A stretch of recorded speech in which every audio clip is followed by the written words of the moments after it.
اللهم صل على محمد وعلى محمد.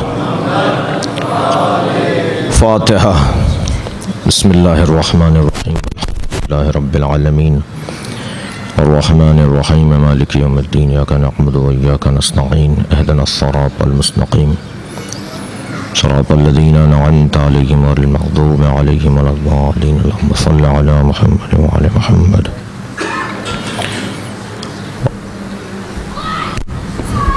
اعوذ باللہ من الشیطان الرجیم. بسم اللہ الرحمن الرحیم.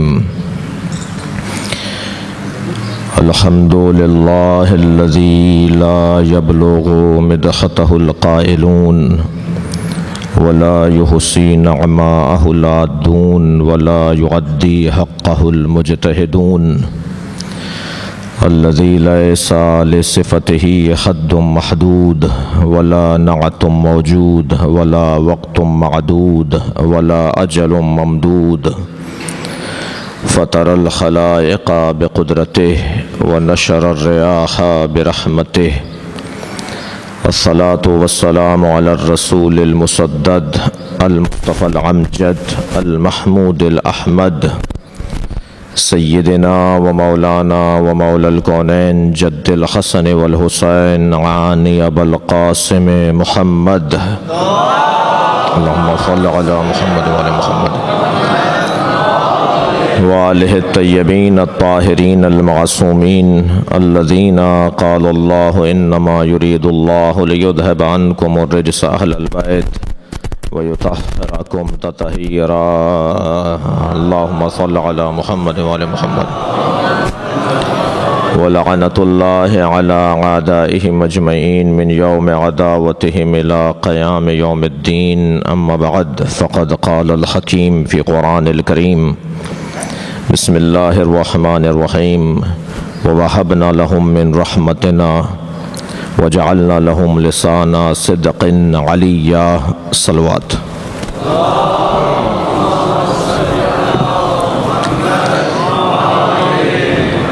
اس سے بلندتر صلوات علیہ کریں گے.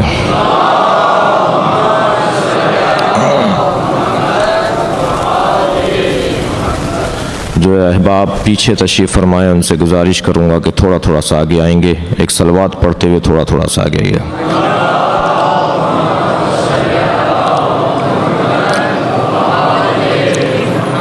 سورہ مبارکہ مریم کی آیہ کریمہ. پروردگار عالم اس آیہ وافی ہدایہ میں حضرت ابراہیم کی دعا کو قبول کر رہا ہے. ویسے حضرت ابراہیم نے قرآن مجید میں بہت سی دعائیں ان سے منسوب نقل ہوئی ہیں. اللہ نے حضرت ابراہیم کی مناجات کو بہت عزیز جانا ہے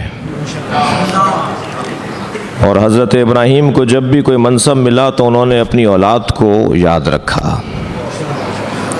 نبوت و امامت کے بعد جب حضرت ابراہیم کو رسالت و نبوت کے بعد امامت کا منصب عطا کیا گیا تو حضرت ابراہیم نے فوراً کہہ دیا کہ وَمِن ذُرِّيَّتِي، یا اللہ میری ذریت میں سے.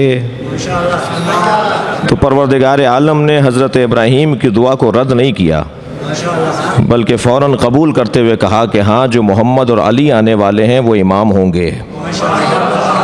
لا ینال عہدی الظالمین، میرا عہدہ ظالموں تک نہیں پہنچے گا لیکن تمہاری اولاد میں جو معصوم ہیں عادل ہیں وہ اس منصب امامت پر ضرور فائز ہوں گے. پھر حضرت ابراہیم نے ایک جگہ اور ارشاد فرمایا اور مناجات کرتے ہوئے ذات کبریہ سے دعا کی. ربنا وجعلنا مسلمین لک، یا اللہ مجھے اور میرے اسماعیل کو اپنے دو مسلمان قرار دے. ومن ذریتنا امتا مسلمتا لک، اور میری اولاد کو بھی امت مسلمہ قرار دے. حضرت ابراہیم نے یہاں بھی اپنی اولاد کے لیے دعا کی کہ جیسے میں اور میرا اسماعیل تیرا مسلمان ہے ایسے میری اولاد بھی تیری مسلمان رہے. اور سلام ہو حضرت ابو طالب پر کہ جب سرکار کا نکاح پڑھانے لگے تو آپ نے پہلا ہی جملہ یہ کہا الحمدللہ الذی جعلنا من ذریت ابراہیم. حمد ہے اس اللہ کے لیے جس نے ابراہیم کی اولاد میں سے ہمیں قرار دیا ہے۔ ابراہیم دعا مانگ رہے ہیں کہ میری اولاد کو مسلمان قرار دے، اور حضرت ابو طالب جواب دے رہے ہیں کہ ہاں ہم وہی مسلمان ہیں جس کی دعا حضرت ابراہیم نے مانگی تھی۔ صلوات بھیجیں نبی اور آل نبی پر۔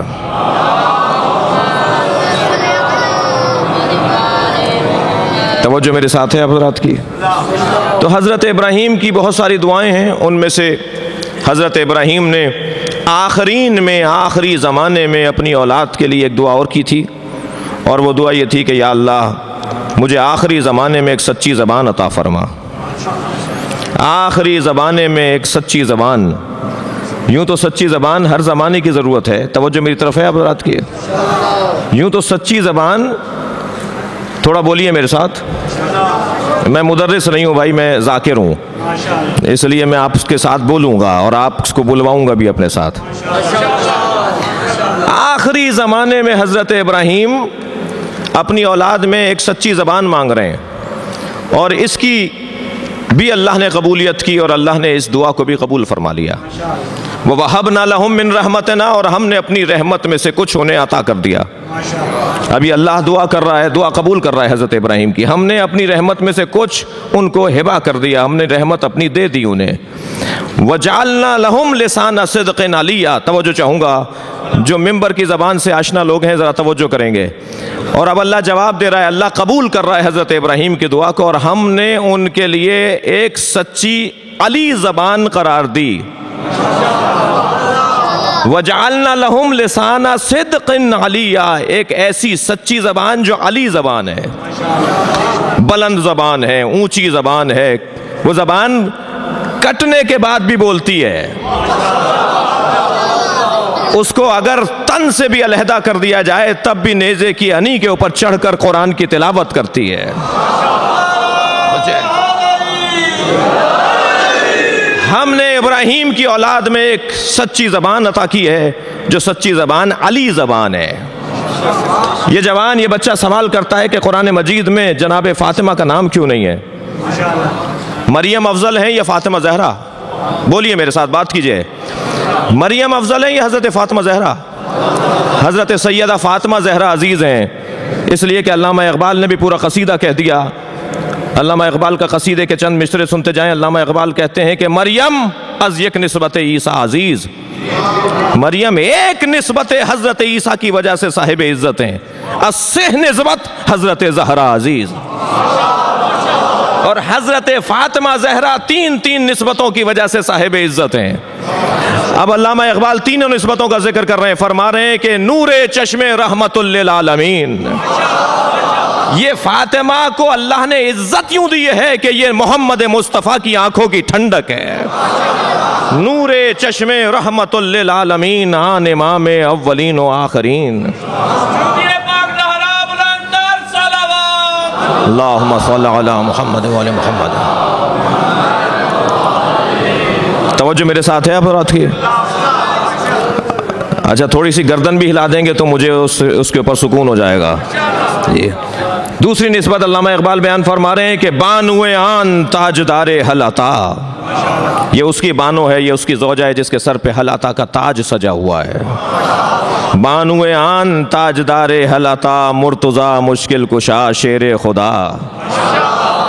اور تیسری نسبت میں فرماتے ہیں مادر آن مرکز پرکار عشق، یہ اس حسین کی ماں ہے جو عشق کے دائرے کا مرکز ہے۔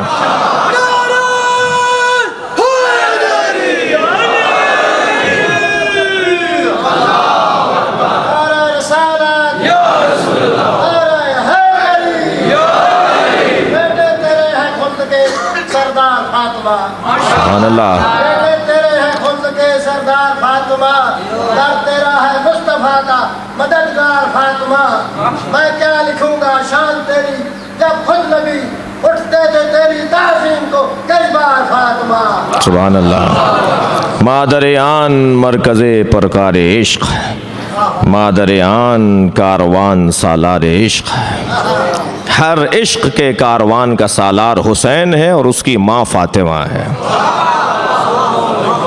اور اسی قصیدے کے اندر آگے چل کے کہتے ہیں کہ مزرعِ تسلیم را حاصل بطول، کاشتکار کی جب فصل کٹ رہی ہوتی ہے تو کاشتکار کے لیے وہ عید کا دن ہوتا ہے۔ سرکار دو جہاں نے جو ساری زندگی اللہ کی بارگاہ میں تسلیم رہ کر دکھایا، اللہ کی بارگاہ میں رضا کی کیفیت اور صفت کو اپنایا، اس محنت کے بدلے میں اللہ کیا عطا کر رہا ہے؟ مزرعے تسلیم را حاصل بطول، نبی کی محنتوں کا حاصل فاطمہ ہے، نبی کی زحمتوں کا حاصل فاطمہ ہے۔ اور یہاں دو مصروں میں ایک اور شاعر کہتا ہے کہ اے جبین مصطفیٰ یہ تو بتا، اے جبین مصطفیٰ یہ تو بتا، کتنے سجدوں کا صلہ ہے فاطمہ۔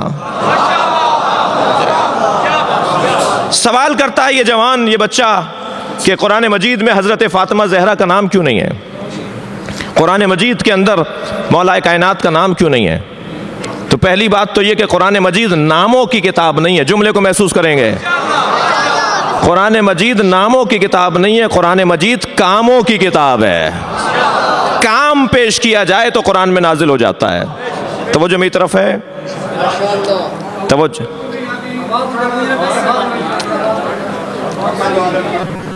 نام کیوں نہیں ہے؟ قرآن مجید میں نام اس لیے نہیں ہے کہ اگر اللہ نے علی نام، علی ابن ابی طالب، فاطمہ بنت محمد، حسن ابن علی، اگر اللہ نے قرآن میں یہ نام نازل کر دیے ہوتے تو پھر نام بنانے کی عادت تو پرانی ہے، اور پھر کہا جاتا ہے کہ یہ علی مراد نہیں ہے، وہ علی مراد ہے، یہ فاطمہ مراد نہیں ہے، فلاں فاطمہ مراد ہے۔ پروردگار عالم نے قرآن میں نام نازل نہیں کیے، فاطمہ جیسا کردار لا کر دکھاؤ، علی جیسا کردار لے کر آؤ، خود واضح ہو جائے گا، توجہ حضرات کی، خود واضح ہو جائے گا کہ کس کے بارے میں قرآن اور اللہ کا کلام گواہی دے رہا ہے۔ میں اپنی تمہید کو زیادہ طویل نہ کروں، پروردگار عالم نے حضرت ابراہیم کی دعا قبول کی ہے، آخری زمانے میں ایک سچی اعلیٰ زبان حضرت ابراہیم کی اولاد میں عطا کی ہے، اور زبان کا کام یہ ہے کہ وہ ضمیر کی ترجمانی کرتی ہے، زبان ضمیر کی ترجمان ہوا کرتی ہے۔ ہمیں بطن دکھائی نہیں دیتا مگر زبان بول کر بتاتی ہے کہ اس کے بطن میں کیا ہے، اس کے ضمیر میں کیا ہے۔ ہمیں حکم دیا کہ کلم الناس علی قدر عقولہم، لوگوں سے عقلوں کے مطابق بات کیا کرو۔ مولا ہم کیسے سمجھیں کہ کس کی عقل کتنی ہے؟ تو فرمایا المرء محفوظ تحت لسانہ، انسان اپنی زبان کے نیچے چھپا ہوا ہے، جب بولنے لگتا ہے تو خود معلوم ہو جاتا ہے کہ یہ کتنا پڑھا لکھا ہے، کون سی زبان بولتا ہے، کس علاقے کا رہنے والا ہے، اس کے زبان کا لہجہ اس کا علاقے کا بھی پتہ بتا دیتا ہے۔ یہ زبان گوشت کا لوتھڑا ہے جو دائیں بائیں اوپر نیچے لگتا ہے، یہ پورا شجرہ کھول کے بتا دیتا ہے، یہ سارے حالات بتا دیتی ہے یہ زبان۔ اور عزیزان گرامی، اس زبان کی بڑی صفتیں ہیں، بڑی کیفیات ہیں، اور زبان کا جہاد شاید تلوار کے جہاد سے زیادہ بڑا جہاد ہے، جس کے پہ حدیث معصوم بھی موجود ہے۔ اور آج دور بھی زبان کے جہاد کا، ہر دور کی طرح آج دور بھی زبان کے جہاد کا دور ہے۔ یہ ممبر زبان کے جہاد ہی کا میدان ہے۔ علماء اکرام تشریف فرما ہیں اور مجھے حکم دیا کہ اس دینی درسگاہ کے اندر مومنین کی زیارت مجھے نصیب ہو، اللہ اس کو ترقی عطا فرمائے، اور انشاءاللہ یہ جلسہ ہر سال اس سے زیادہ آب و تاب کے ساتھ انعقاد کیا جائے، منعقد کیا جائے۔ تو میں عرض یہ کر رہا ہوں کہ پروردگار عالم نے حضرت ابراہیم کی اولاد میں ایک اعلیٰ زبان، ایک سچی زبان، ایک اونچی زبان عطا کی ہے، جسے آج کی اس خطابت میں، آج کی اس موضوع خطابت کے اندر میں علی سے تعبیر کر رہا ہوں۔ میرے مولا علی جو اللہ کی سچی زبان ہے، اور یہ اپنے زمانے کے لیے نہیں بولتی تھی، علی 1400 سال پہلے بولے تھے، مگر آج بھی علی کا بولنا ہمیں عزیز بھی ہے اور اچھا بھی لگتا ہے۔ پروردگار عالم کا احسان عظیم ہے کہ ہم علی کے دروازے پر بیٹھے ہیں۔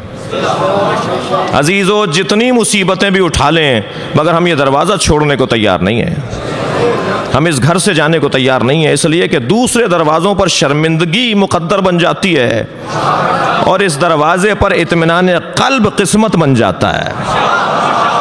کوئی شخص آپ کو نہیں ملے گا، شخص آپ کو نہیں ملے گا جو مولا علی کے دروازے پر آ جائے اور پھر واپس چلا جائے۔ وہ مرنے کو تیار ہو جاتا ہے مگر اس دروازے کو چھوڑنے کے لیے تیار نہیں ہوتا۔ مقداد کے گھر میں فاقے ہو رہے ہیں، مولا کے دروازے پر آ کر کہتے ہیں مولا میرے گھر میں فاقے ہیں، کچھ دے دیجئے۔ بھوکا بھی مر رہا ہے مقداد مگر مولا کا دروازہ نہیں چھوڑا۔ میرے مولا اپنے دروازے پہ کھڑے ہیں، ڈیوڑی کے قریب ایک مٹی کا ڈھیلا پڑا ہوا دیکھا، حضرت نے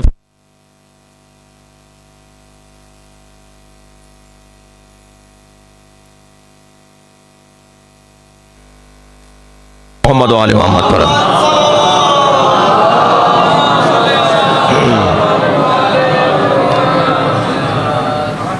توجہ میری طرف ہے۔ فرمایا مقداد یہ مٹی کا ڈھیلا اٹھاؤ، اس پہ غور کرو یہ کیا ہے۔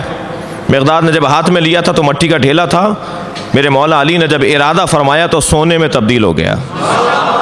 حضرت نے فرمایا مقداد اسے لے جاؤ، جا کر اپنے گھر میں کھانے پینے کا اہتمام کرو۔ حضرت مقداد نے اس سونے کے ڈھیلے کو ٹکڑوں میں تبدیل کر دیا، ایک سخت پتھر سے اسے توڑ ڈالا، ایک چھوٹی سی ڈلی سونے کی اٹھا کر جانے لگے، باقی وہیں چھوڑ دیا۔ میرے مولا نے فرمایا مقداد یہ سونا چھوڑ کر جا رہے ہو؟ کہنے لگے مولا آج کے لیے کافی ہے۔ ایک شیعہ کا عقیدہ کیسا ہونا چاہیے، ایک مولا کے چاہنے والے کا نظریہ کیسا ہونا چاہیے۔ میرے مولا سے فرمانے لگے مولا میرے آج کے لیے کافی ہے۔ حضرت نے فرمایا مقداد لے جاؤ، یہ تمہارے کل کام آئے گا۔ تو جملہ بڑا حسین ہے حضرت مقداد کا، فرماتے ہیں مولا کل کی فکر وہ کرے جس کے پاس آپ جیسا مولا نہ ہو۔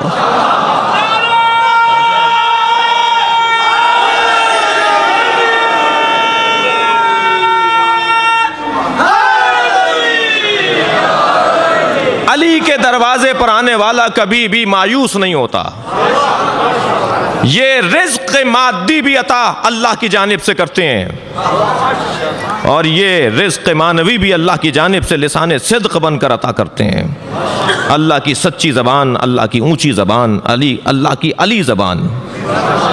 ہم نے ابراہیم کو وجعلنا لہم لسان صدق علیہ، ہم نے انہیں اونچی زبان عطا کی ہے جو سچی زبان ہے۔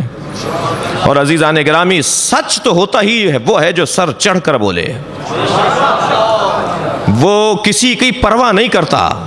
سچ بولنے والا کسی سے ڈرتا نہیں ہے، سچ بولنے والا کبھی مٹتا نہیں ہے، اور سچی بات اگر ہو جائے تو وہی رہنما اصول بن جاتے ہیں۔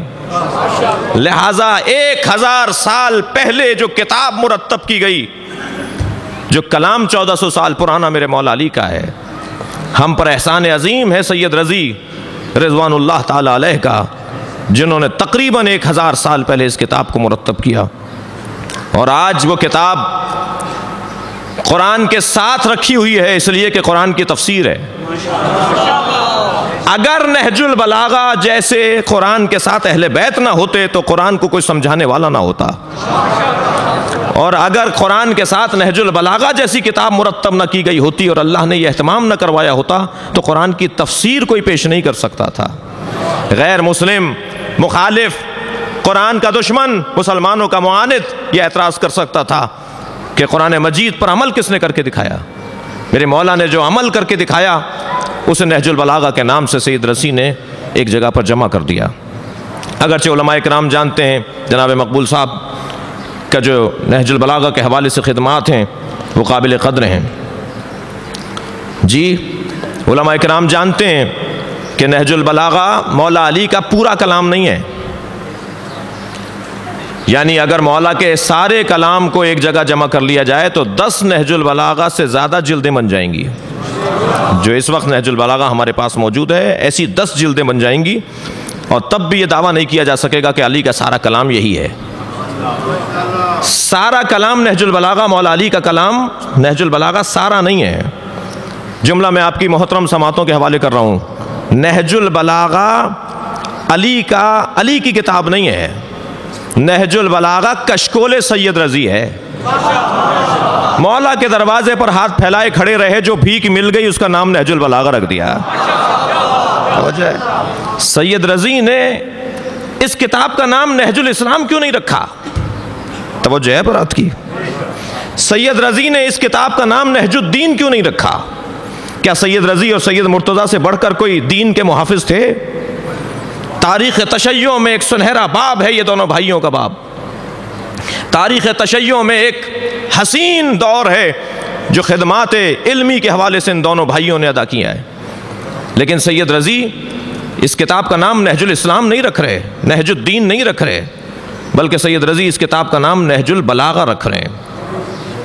نہج البلاغہ پر 20 سے زیادہ اعتراض کیے ہیں نہج البلاغہ کے مخالفوں نے.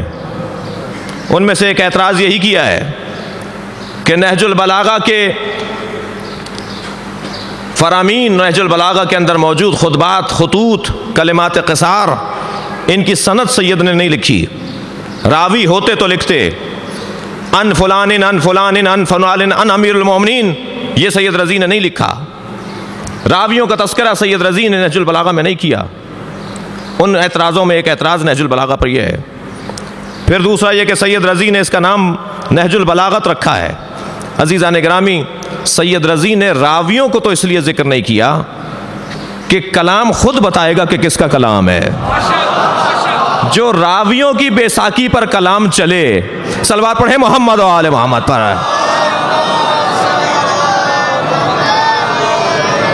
کلام خود بولے گا کہ کس کا کلام ہے. کلام پکار کر بتا رہا ہے کہ یہ علی کا کلام ہے. نہج البلاغہ کی جو بڑی اور مفصل شرح ہیں، ان میں سے ایک شرح ابن ابی الحدید معتزلی کی شرح ہے.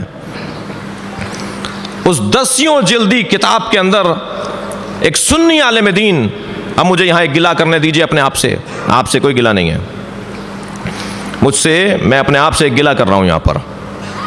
نہج البلاغہ دشمنوں کی تعصب کا شکار ہے اور اپنوں کی غفلت کا شکار ہے. دینی مدارس کے اندر نہج البلاغہ متون اصلی میں سے نہیں ہے. جنبی دروس بھی بڑی مہربانی ہوتی ہے مدیران کی اور مدرسین کی کہ وہ جنبی دروس کے اندر نہج البلاغہ کو قرار دے دیتے ہیں. بعض مدرسوں میں تو جنبی درس بھی نہیں ہے نہج البلاغہ. مولا کا کلام، مولانا تشریف فرمائیں، لندن سے تشریف لائیں. میں جب جانا ہوا تو آکسفورڈ یونیورسٹی اور کیمبرج یونیورسٹی جانے کا شوق تھا مجھے پہلے سے. جب برطانیہ کا سفر ہوا تو میں نے کہا مجھے کیمبرج یونیورسٹی لے جائیے، آکسفورڈ لے جائیے. دونوں جگہ گیا. کیمبرج کے اندر جب میں پہنچا تو نہج البلاغہ پر پی ایچ ڈی کرنے والے 5 عیسائی طالب علم بھی تھے اور انہیں پڑھانے والے بھی مسیحی ہیں. جنہوں نے نہج البلاغہ پر پی ایچ ڈی کی ہوئی ہے وہ بھی مسیحی ہیں. جو نہج البلاغہ پڑھ رہے ہیں، ڈاکٹر ہونا چاہتے ہیں علی کے کلام کے اوپر، وہ بھی غیر مسلم ہیں. میں نہج البلاغہ کے فضائل بیان کرتے ہوئے خوش تو ضرور ہوتا ہوں، مگر نہج البلاغہ کو پڑھتا کتنا ہوں، یہ میرے لیے ایک لمحہ فکریہ ہے. نہج البلاغہ کو اہل سنت کے علماء نے، یہی ابن ابی الحدید معتزلی، وہ الہاکم التکاثر، سورہ تکاثر کی شرح میں جو مولا علی کا خطبہ ہے نہج البلاغہ میں، اس کے بارے میں کہتے ہیں میں نے 200 مرتبہ علی کا یہ خطبہ پڑھا ہے. 200 مرتبہ، جلدی میں نہیں کہا ہے میں نے. 200 مرتبہ میں نے علی کا یہ خطبہ پڑھا اور ہر مرتبہ ایسا لگا جیسے پہلی دفعہ پڑھ رہا ہوں. ہر دفعہ علی کا کلام مجھے تازہ دکھائی دیا. اور اس خطبے کو پڑھنے کے بعد وہ کہتے ہیں کہ میں اس خطبے کو پڑھنے کے بعد دل کرتا ہے کہ ایک سجدہ کروں. جب علی کا کلام پڑھتا ہے تو سجدے کا دل کرتا ہے. جب آیت اللہ محمد حسین طباطبائی علی اللہ مقاموں کے سامنے ابن الحدید معتزلی کی یہ جملہ رکھا گیا کہ وہ یہ کہتے ہیں کہ علی کا کلام پڑھ کے دل کرتا ہے سجدہ کیا جائے، تو یہ کیا مبالغہ نہیں ہے؟ تو علامہ محمد حسین طباطبائی کا جملہ ہے، خبردار یہ مبالغہ نہیں ہے. جیسے قرآن مجید کی آیات پڑھ کر آیت سجدہ کا دیکھ کر سجدہ کرنا ہوتا ہے، ایسے ہی علی کا کلام بھی ہمیں اللہ کا سجدہ کرواتا ہے. علی بن ابی طالب کا کلام، ہندوستان کے علی گڑھ یونیورسٹی کے اندر ایک ہندو پروفیسر جو عربی ادب کا پروفیسر، وہ اپنے طالب علموں کو درس دیتے ہوئے ایک مرتبہ ایک سوال کا سامنا کرتا ہے. ایک طالب علم کہتا ہے استاد، قرآن مجید نے 1400 برس پہلے ایک اعلان کیا تھا کہ اگر کوئی قرآن کا مخالف ہے تو قرآن کے 110 سوروں میں سے 10 سوروں کا جواب لے آئے. پھر قرآن نے رعایت دے دی کہ 3 سوروں کا جواب لے آؤ، 3 سورے قرآن جیسے لکھ دو. پھر قرآن نے رعایت دے دی کہ 1 سورہ ہی لکھ کر لے آؤ. پھر کہہ دیا 1 آیت ہی قرآن جیسی لکھ کر لے آؤ. تو کہنے لگے استاد آپ بھی غیر مسلم ہیں، دنیا بھر کے جتنے بھی عربی ادیب ہیں ان سب کو جمع کیجئے اور ان سے کہیے کہ قرآن مجید کے 110 سوروں جیسا 1 سورہ لکھ دیں تاکہ قرآن ہار جائے، مسلمان ہار جائیں، غیر مسلم جیت جائیں. تو ایک مرتبہ غصے کی کیفیت میں اپنے شاگردوں سے کہنے لگا سنو خبردار آئندہ یہ سوچنا بھی نہیں، قرآن کا ایک چھوٹا بھائی ہے جسے نہج البلاغہ کہتے ہیں، دنیا نہج البلاغہ کا جواب نہیں لا سکتی تو قرآن کا کیا جواب لائے گی؟ یہ دنیا ادب متفق ہے کہ ایک شاہکار ہے جسے نہج البلاغہ کہا جاتا ہے۔ سید رضی نے اس کا نام نہج البلاغہ کیوں رکھا؟ تھک تو نہیں رہے آپ حضرات؟ سید رضی نے اس کا نام نہج البلاغہ کیوں رکھا؟ نہج الدین کیوں نام نہیں دیا؟ نہج الاسلام اس کا نام کیوں نہیں دیا؟ اس لیے کہ آرٹ، فن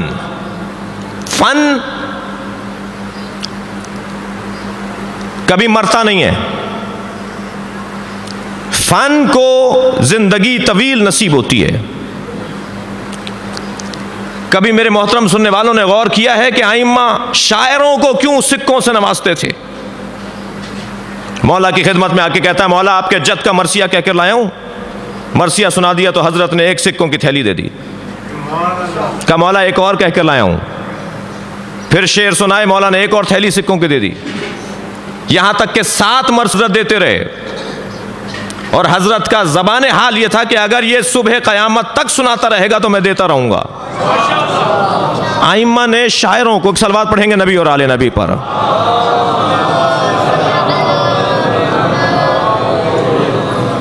بلند تر صلوات دیا کریں گے۔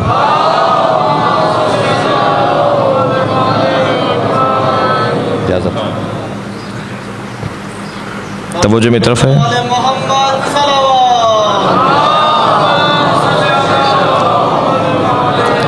توجہ میری طرف ہے آپ حضرات کی، آواز ٹھیک پہنچ رہی ہے؟ 2-4 ہی ماشاءاللہ بول رہے ہیں، میں کیسے فیصلہ کروں؟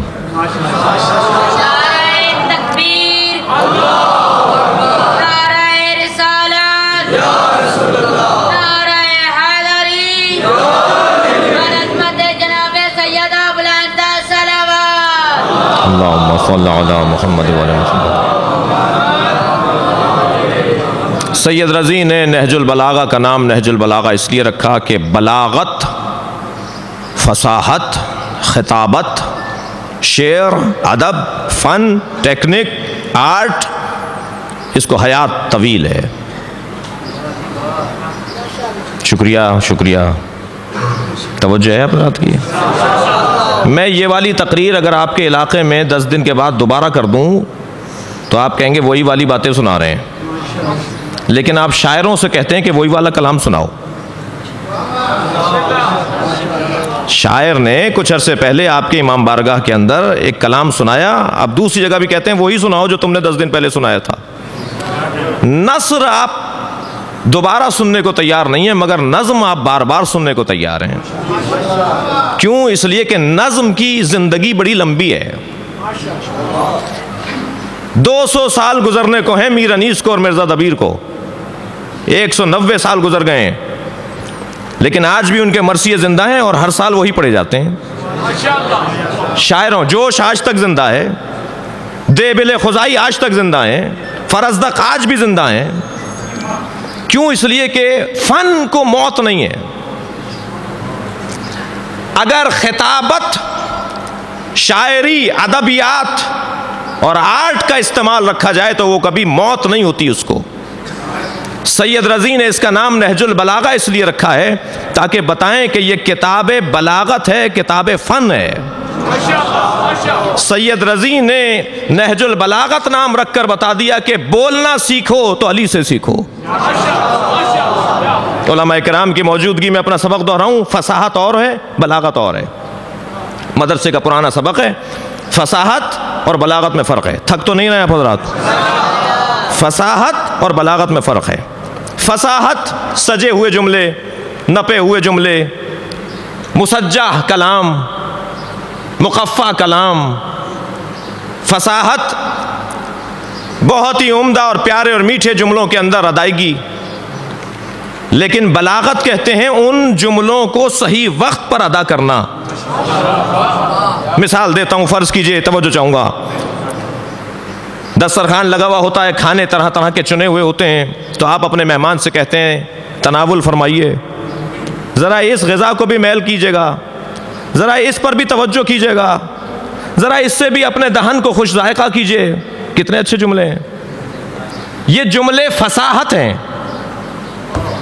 اور اگر یہی جملے ماہ رمضان میں صبح 10 بجے دسترخوان سجا کر کسی سے کہا جائے کہ میل فرمائیے، تناول فرمائیے، تو جملے تو بڑے اچھے ہیں، فصاحت تو ہے مگر بلاغت نہیں ہے. اس لیے کہ ماہ رمضان میں روزے کی کیفیت میں یہ جملے کہنے کے نہیں ہیں. اور فصاحت اور بلاغت میں موٹا فرق یہی ہے کہ اچھے جملوں کو اگر صحیح جگہ پر ادا کر دیا جائے، بر وقت ادا کر دیا جائے، بر محل ادا کر دیا جائے، تو اسی کو بلاغت کہتے ہیں. سید رضی نے نہج الفصاحہ نام نہیں رکھا، نہج البلاغت نام رکھا ہے، تاکہ بتائیں کہ اگر بولنا سیکھو گے تو علی سے ہی سیکھنا پڑے گا. علی بتائیں گے کہ کہاں کیا بولا جاتا ہے. صلوات بھیجے محمد و آل محمد پر.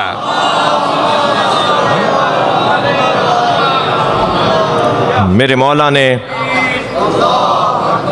نعرہ رسالت یا رسول اللہ، نعرہ حیدری انتر صلوات اللہم صلی علی محمد و آل محمد. میرے مولا نے کوفے کا انتخاب کیوں کیا؟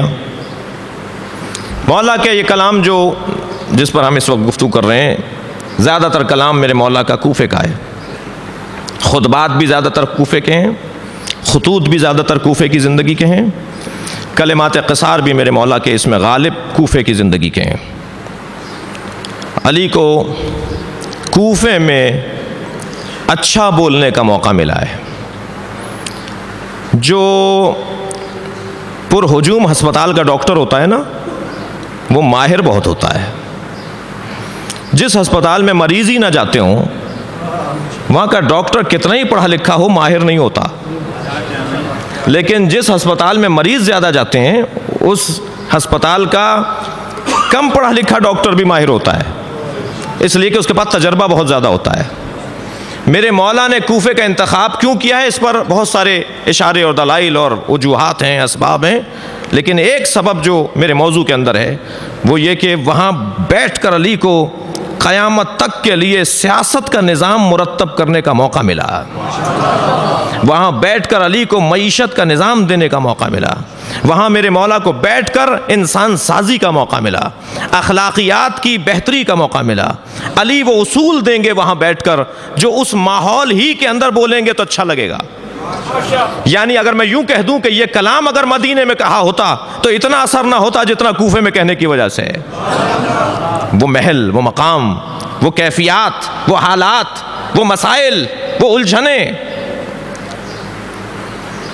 مالک اشتر کو بھی اگر خط لکھ رہے ہیں عہد نامہ مالک اشتر کے نام سے، تو وہ بھی کوفے ہی سے لکھ رہے ہیں.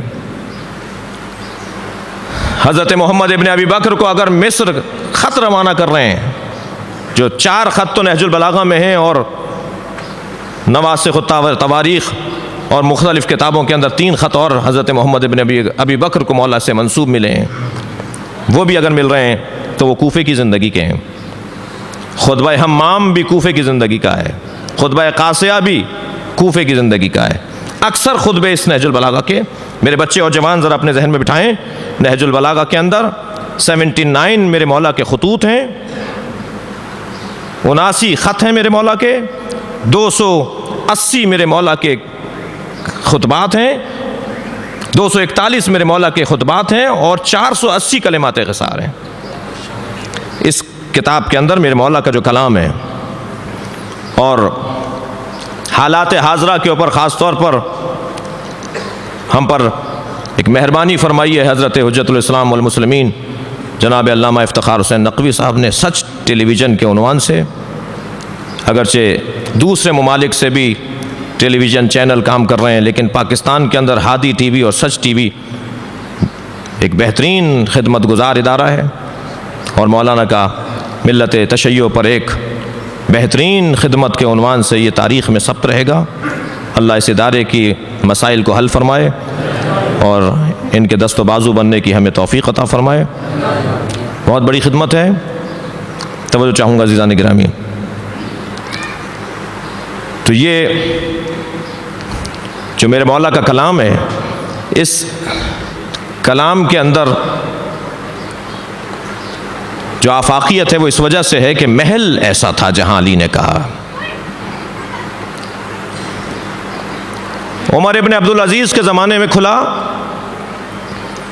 کہ وہ خطوط جو محمد ابن ابی بکر کو علی نے لکھے تھے وہ اس زمانے تک چھپائے گئے کہ یہ کلام کس کا ہے. امیر شام نے کہا کہ ابو بکر محمد کو جب قتل کر دو تو اسے بھی جلا دینا, اس کا سامان بھی جلا دینا, مگر جہاں اس کے پاس سے جو کاغذ نکلے انہیں نہ جلانا. اور وہ بوری بھر کے کاغذ امیر شام کو بھیجی گئی, اور اس میں سے اس نے وہ خط جو مولا علی کے خطوط تھے انہیں علیحدہ کیا. اور جب عمرو عاص نے کہا کہ اے امیر تم یہ علی کا کلام علیحدہ کیوں کر رہے ہو, تو کہنے لگا ذرا ان پہ غور سے مطالعہ تو کرو, ان کو پڑھ کر تو دیکھو کہ ان خطوط کے اندر علی نے حکومت چلانے کے بہترین دستور عطا کیے ہیں. کوئی حکمران کامیاب نہیں رہ سکتا جب تک کہ علی کا دیا ہوا نظام حکومت نہ اپنائے. اور پھر کہہ دیا گیا کہ یہ حضرت ابو بکر نے اپنے بیٹے کو خط لکھے تھے, لیکن عمر ابن عبدالعزیز کے زمانے میں اس نے عیاں کیا کہ یہ خط علی ابن ابی طالب کے خط ہیں جو انہوں نے اپنے گود کے پالے ہوئے لے پالک گود پالے حضرت محمد ابن ابی بکر کو لکھے تھے, مدتوں گزر جانے کے بعد بھی. یہی خطبہ حمام ایک ایک جملہ سیمینار کا موضوع ہے. خطبہ حمام کا ایک ایک فقرہ سیمینار کا موضوع دے دیا جائے اور 10 مقالہ نویسوں سے کہا جائے اسی ایک جملے پہ مقالہ لکھ کے لاؤ. ہر شخص اسے ایک جملے کے اوپر بہترین مقالہ پیش کر سکتا ہے. مجمع میرے مولا علی کا سجا ہوا ہے. حمام ابن عبادہ اہل سنت نے نام لکھا ہے, حمام ابن شریح علامہ مجلسی نے نام دیا ہے. یعنی 2 حمام اس زمانے میں تھے, عبادہ کا بیٹا یا شریح کا بیٹا. آواز دے کر کہتا ہے صف لی المتقین یا امیر المومنین, اے امیر المومنین مجھے متقین کی صفات بیان کر کے بتائیں. کانی انظر الیہم, اور ایسے بیان فرمائیں گویا میں انہیں دیکھ رہا ہوں. گویا حمام مولا سے علم بھی چاہتے ہیں اور خطابت بھی چاہتے ہیں. ایسے بیان فرمائیں گویا میں انہیں دیکھ رہا ہوں. فتثاقل علیہ السلام, راوی کہتا ہے کہ علی جواب دینے سے گریز کر رہے ہیں, توجہ چاہوں گا. حمام کہہ رہے ہیں مولا متقین کی صفات بیان فرمائیں, علی جواب دینے سے گریز کر رہے ہیں. علی جواب نہیں دینا چاہ رہے. اس مرحلے پر یہ پیغام بھی علی دے رہے ہیں کہ ہمیشہ جواب دینا جواب نہیں ہے, کبھی جواب نہ دینا بھی جواب ہے. ہمیشہ کچھ کرنا فعالیت نہیں ہے, کبھی خاموش بیٹھنا بھی فعالیت ہے. قائد ملت جعفری علامہ سید محمد دہلوی کچھ عرصے کے لیے گھر بیٹھے, حالات ایسے تھے تو ایک پروپیگنڈا ہوا, شور مچا کہ علامہ صاحب نے کوئی سمجھوتا کر لیا ہے. توجہ ہے برات کی بھائی صاحب, علامہ سید محمد دہلوی, علامہ مفتی جعفر حسین نقوی, علامہ مفتی جعفر حسین, علامہ ساجد علی نقوی, قائد شہید, ان لوگوں پر الزامات یا باتیں یا تبصرے تو بہت چھوٹی بات ہے جب ائمہ عصمت و طہارت کو اس خیمے کے لوگوں نے نہیں چھوڑا. تھوڑی سی کڑوی بات سنتے جائیے. صلح حدیبیہ پہ شک کرنے والے تو اس خیمے کے لوگ تھے, مگر صلح امام حسن پہ تو شک کرنے والے اس خیمے کے لوگ تھے. بڑا جگر چاہیے معاملات کو سمجھنے کے لیے.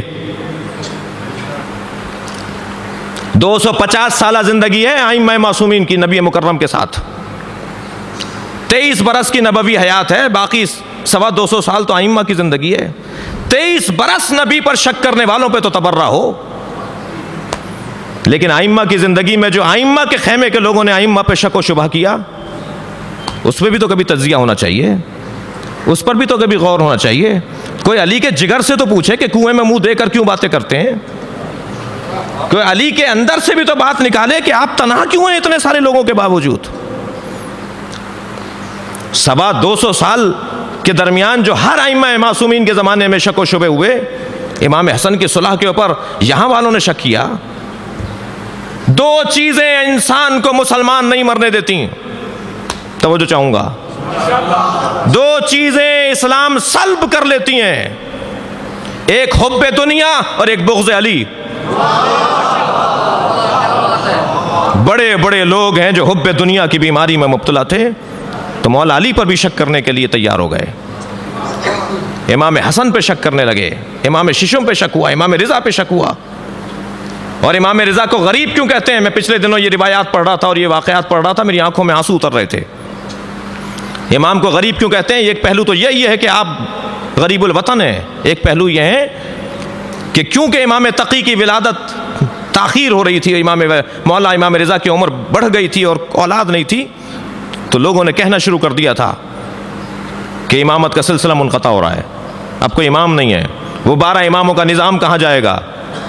اور جب ولادت ہو گئی تو امام سے اگر کوئی آ کر کہہ رہا ہے تو وہ اسی خیمے کا آدمی ہوگا نا، کیا آ کر کہہ رہا ہے؟ مولا لوگ کہہ رہے ہیں یہ آپ کا بچہ نہیں ہے۔ امام نے فرمایا پھر کیا چاہتے ہو؟ کہا قیافہ شناسوں کا مشورہ دیا جا رہا ہے، قیافہ شناس بلائے جائیں جو چہرہ دیکھ کر تصدیق کریں۔ یہ گفتگو کون کر رہا ہوگا؟ جو نظام امامت کو مانتا ہے نا، جو نظام امامت کو مانتا ہے وہی یہ بات کر رہا ہوگا نا کہ قیافہ شناس منگائے جائیں۔ 4 قیافہ شناس منگائے گئے، اور فرزند امام کو دیکھنے کے بعد انہوں نے کہا اس مجمع میں ان کا باپ کوئی نہیں ہے۔ امام نہیں تھے اس وقت میں، اور جب نکلے اور امام کو سامنے سے آتے ہوئے دیکھا تو چاروں نے کہا جو سامنے سے شخص آ رہا ہے یہی اس کا باپ ہے۔ یعنی امام کی بات ماننے کو تیار نہیں ہے مگر قیافہ شناس کی بات ماننے کو تیار ہے۔ 23 برس کی نبوی حیات میں شک و شبہ کا شکار لوگ قابل مذمت ہوں، 250 سال کی زندگی میں جو شک و شبہ کرنے والے لوگ ہیں ان پہ بھی تو تجزیے ہونے چاہیے۔ یا امیر المومنین صف لی المتقین، میرے مولا جواب نہیں دے رہے۔ حمام نے اصرار کیا، حضرت نے فرمایا یا حمام اتق اللہ واحسن ان اللہ مع الذین اتقوا وہم محسنون، اے حمام تقوی پروردگار اختیار کرو اور نیک کام انجام دیا کرو، اللہ نیکوکاروں کے ساتھ بھی ہے اور صاحبان تقوی کے ساتھ بھی ہے۔ یہ کہہ کر میرے مولا خاموش ہو گئے۔ راوی کہتا ہے فلم یقنا حمام قانے نہیں ہوئے، حمام کو تسلی نہیں ہوئی، مولا نہیں مجھے بتائیے متقی کسے کہتے ہیں؟ میرے مولا نے پھر متقین کی صفات بیان کرنا شروع کی۔ 110 صفتیں مولا علی نے بیان فرمائیں۔ فی البدی علی بولتے جا رہے ہیں اور قافیوں کے ساتھ بولتے جا رہے ہیں اور اعلیٰ مفاہیم پیش کر رہے ہیں۔ 110ویں صفت پر پہنچے تھے کہ ایک چیخنے کی آواز آئی، سب نے مڑ کر دیکھا تو حمام کا دم نکل چکا تھا۔ وہ حمام جو کہہ رہے تھے نا بتائیے متقی کسے کہتے ہیں، وہ مر گئے تھے۔ میرے مولا نے فوراً فرمایا انی اخافھا علیہ، مجھے اسی بات کا خوف تھا۔ اب سمجھ میں آیا کہ علی جواب کیوں نہیں دے رہے تھے۔ میرے مولا نے فرمایا میں اسی لیے جواب نہیں دے رہا تھا۔ تو اس مجمع میں ایک شخص بیٹھا تھا، کہنے لگا علی ان باتوں کا اثر آپ پر کیوں نہیں ہوتا؟ توجہ ہے بات کی؟ کہنے لگا علی ان باتوں کا اثر آپ پر کیوں نہیں ہوتا؟ میرے مولا نے فرمایا تیرے منہ میں شیطان کی زبان بول رہی ہے۔ علی نے گویا فیصلہ کر دیا جو زبان علی کے خلاف چلتی ہے وہ شیطان کی زبان ہے۔ اور اس کے بعد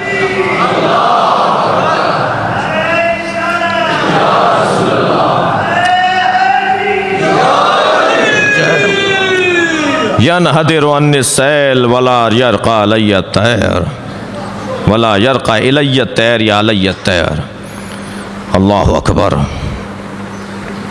فرماتے ہیں میں معرفت کا سیلاب ہوں، جب میں بولتا ہوں تو معرفت کا سیلاب امٹتا ہے، اور جب سیلاب چلنے لگتا ہے تو سامنے آنے والے کو نقصان ہوتا ہے، سیلاب کو نقصان نہیں ہوتا۔ علی بن ابی طالب کے کلام پڑھنے کے ہیں، تحقیق کرنے کے ہیں۔ نہج البلاغہ ہمارے مدرسوں کے اصلی دروس میں شمار کی جائے۔ میں مولانا قبلہ سے کہوں گا، عرض کروں گا کہ مولانا جو بزرگوار تشریف فرمائے ہیں، سرپرست اور علماء کرام جو یہاں موجود ہیں، مدرسین موجود ہیں، اور سارے مدرسوں کے لیے میں اپنے مدرسے سلطان المدارس میں تو اس کو نافذ کر چکا ہوں، لہٰذا بولنے میں مجھے آر نہیں ہو رہی۔ میں نے وہاں خیرپور سلطان المدارس کے مدرسے میں، مدرسہ سلطان المدارس میں نہج البلاغہ کو لازمی قرار دیا ہے، خصوصی انعام بھی رکھ دیا طالب علموں کے لیے۔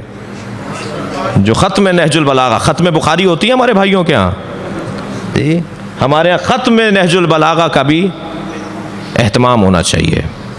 نہج البلاغہ ہماری عزت ہے۔ امام خمینی فرماتے ہیں کہ ہمیں اعزاز ہے کہ صحیفہ سجادیہ زبور آل محمد اور نہج البلاغہ ہم سے منسوب ہے۔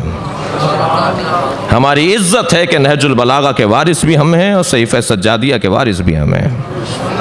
ہمارے لیے اعزاز ہے کہ ایسا کلام ہمارے پاس موجود ہے۔ میں حضرت علامہ افتخار نقوی صاحب سے استفادے کے لیے اپنے کلام کو مختصر کروں۔ پروردگار عالم نے جتنا موقع ہمیں استفادے کے لیے دیا ہے شاید ہی کسی کو دیا ہو۔ ہم علی رکھتے ہیں، ہم حسین رکھتے ہیں، ہم زینب رکھتے ہیں. اس گھر کا ہر فرد علی بن کر سامنے آتا ہے. اس گھر کا ہر فرد اونچا کلام کہنے والا ہے. ان کا کلام کبھی ختم ہونے والا نہیں ہے. ان کے کلام کی حیثیت اور کیفیت اور افادیت کبھی مٹنے والی نہیں ہے. کبھی کسی موقع پر اگر حاضری ہوئی تو حضرت عباس علمدار علیہ السلام کا خطبہ جو مکے میں حضرت نے خانہ کعبہ کی چھت پر کھڑے ہو کر دیا ہے، جناب زینب کی خطبات پہ غور کرنے کی ضرورت ہے. امام سجاد کے خطبات کو موضوع تحقیق قرار دیا جائے. امام حسین کے 50 سے زیادہ خطبات ہیں جو مکے سے لے کر مدینے سے لے کر مکہ اور مکہ سے کربلا کے سفروں کے درمیان منزلوں پر حضرت نے ارشاد فرمائے. 15 سے زیادہ خطبات تو صرف کربلا کی سرزمین پر ہیں، 2 محرم سے عاشورہ تک. ایک ایک خطبہ حضرت کا قابل غور ہے.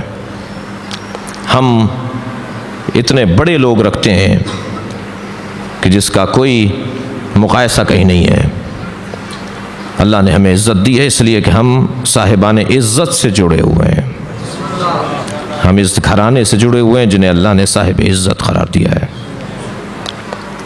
چلیے عزیزو، اپنے ذہنوں کو ذرا کربلا لے چلیے. پروردگار عالم نے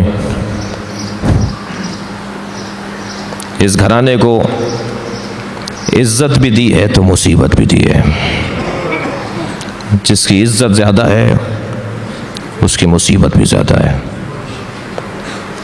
بڑا گہرا تعلق ہے عزت کا مصیبت کے ساتھ، اور مصیبت خود ایک فضیلت ہے. اللہ نے طے کیا ہوا ہے کہ ہر فضیلت اہل بیت کے ساتھ ہوگی. لہٰذا مصیبتوں میں بھی سب سے بڑی مصیبتیں انہی کو اللہ نے دی ہیں. دربار عبید اللہ ابن زیاد میں جناب زینب سے جب عبید اللہ نے کہا، زینب دیکھا تمہارے ساتھ اللہ نے کیا کیا، تو حضرت نے فرمایا تو اللہ کو کیا جانتا ہے. کربلا ہمارے لیے جمال ہے. ما رأیت الا جمیلا، ہم نے اللہ کو سوائے جمیل ہونے کے کچھ اور نہیں پایا. اسی دربار میں آپ نے فرمایا البلاء للولا. کتنا چھوٹا سا جملہ ہے جناب زینب کا، مگر پوری کتاب ہے. فلسفہ مصائب. البلاء للولا، بلائیں محبتوں کی وجہ سے ہوتی ہیں. اللہ جسے چاہتا ہے اس پر مصیبت ڈالتا ہے. اللہ جس سے محبت کرتا ہے اسے مصیبت میں مبتلا کر دیتا ہے. اللہ کا احسان ہے کہ اس نے ہمیں مصیبت میں مبتلا کیا ہے. بڑا سخت تھا جناب زینب کے لیے، لیکن کیسا پالا ہے زہرا نے، کیسی تربیت کی ہے علی نے اس بیٹی کی، کہ کبھی یہ اپنی ماں کے لیے سہارا ہے، کبھی اپنے بابا کے لیے ڈھارس ہے، کبھی اپنے بھائی حسن کے لیے سہارا ہے.